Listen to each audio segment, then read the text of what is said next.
Hey guys, আমার বিয়ের 4 month হতে চললো না, 4 মান্থ হয়ে গেছে। এখনও অবধি কোনো প্ল্যান হলো না ঘুরতে যাওয়ার। জাস্ট প্ল্যান হচ্ছে অ্যান্ড প্ল্যানই হচ্ছে। তো ওকে বললাম কিছু একটা প্ল্যান করো, তো এখনও দেখছে।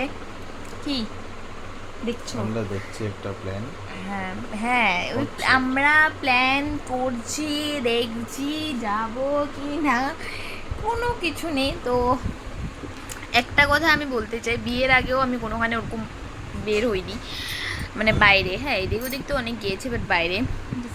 তো তখন মা বলতো বিয়ে কর, তারপর জামাইয়ের সাথে যাবি। অ্যান্ড এখন যখন বিয়ে হয়ে গেল, জামাইয়ের সাথে জামাইও আছে, তাও আমরা ঘুরতে যেতে পারছি না।